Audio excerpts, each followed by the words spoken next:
and he just pulls all my hair out, basically.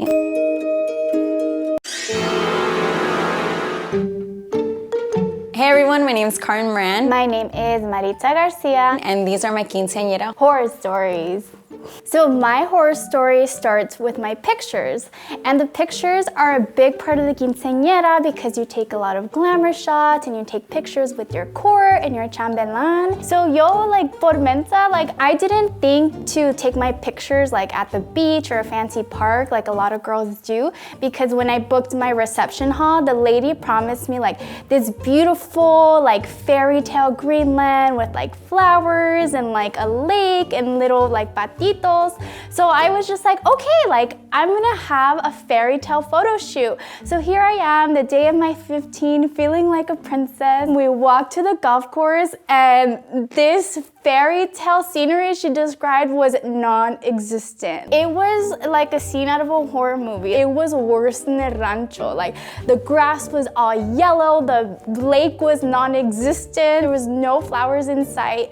And I was like trying my best to keep it together and not to cry. I didn't even get a shot with like my entire court because, like, you know, the landscape, there was no way to manipulate it to get a good background. And you can see like the sadness in my eyes because in all my pictures I have like a fake smile. I just couldn't keep it together. So basically, the tradition in a lot of quinceañeras is that you have this flower crown during the day, and then at night, you know, you change into a bling bling Crystal Swarovski like queen crown. When you get to the party, there's like a whole song and dance, and your parents take the crown off, put the bling crown on, and you can start the party, and you basically become a woman. My dad, I'm not really sure if he was nervous or like, I mean, there were so many people there, everybody's watching us. Basically, in the middle of the room, there's a chair. Other men just don't know that there's so many pins in your hair to keep these crowns in place. So he thought like, oh, I'm just gonna take it off. And so what he does is he just like yanks it out of my hair, and I'm like doing this, and I just couldn't believe it, and I was so embarrassed. Everybody starts laughing, like the whole party starts laughing. You're 15 years old,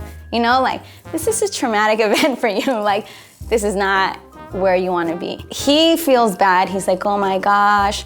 And my mom comes and she's like, you know, taking the pins out, and then she finally puts on the crown, and I'm feeling like I'm about to cry. I'm in almost tears. Then he like starts taking my shoes off, and he's just fumbling around with the shoes, and I'm like, he's nervous, something's going on. And my dad was just trying his best, and he was trying to make his girl proud and make me a young woman. So, you know, I love you, Dad.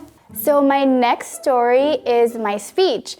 And I was so like worried about my dance and I'm gonna mess up the moves. So like I wasn't even thinking about the speech. I didn't even prepare one because my parents didn't tell me to. So all of a sudden the DJ's like, okay, que venga la quinceañera to do a speech. And I like turn and I look at my parents bug-eyed like, what the heck, like what is he talking about? And of course everybody's like cheering me on and they're already expecting a speech, so I'm like, oh my god, like what am I gonna say?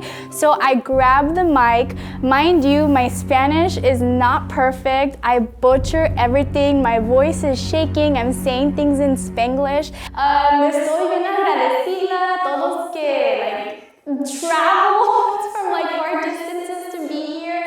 And like it got so bad at one point, like my mom and dad just kind of grabbed the mic from me. Like they just kind of cut me off. And like I could hear like people giggling like in the audience. And like if you have like tias and little viejitas in your family like me, like you can just feel the judgment in the room. Like I know they were thinking like, mira esta, like celebrando her quince y ni sabe hablar español. Like, because like you know, like they like judge your Latina-ness based on your Spanish. They think you're a pocha, you're a gringa. So here I am just embarrassed because I'm celebrating like this iconic event in like Latino culture, and yet my Spanish was butchered. We had a photographer. He has to be on point. This is your #1 guy taking all the pictures that you'll see forever. It was really important to get a good photographer. Someone referred us to him, and he had done all these quinceañeras for different people.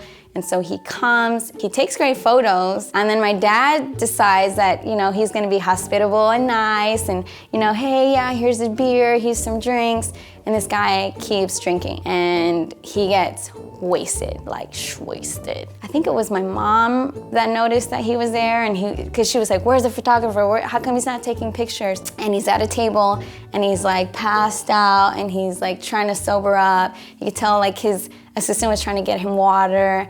And then my dad goes up to him and I was a little scared, like, oh my God, because my dad is a no-nonsense man. But the guy gets up and he like kind of stumbles around. When we get the pictures back, we see how bad they just started getting. It was like all these professional, beautiful pictures, the star shot next to the tree, and you're doing all of this. And then at the end of the night, you start seeing it get blurry, foggy, and like the lighting is weird. Don't give any drinks to your photographer because you need your photographer to take your pictures all night long. My dad was just messy that day. I was like, you can get my shoes off, you can get my crown off.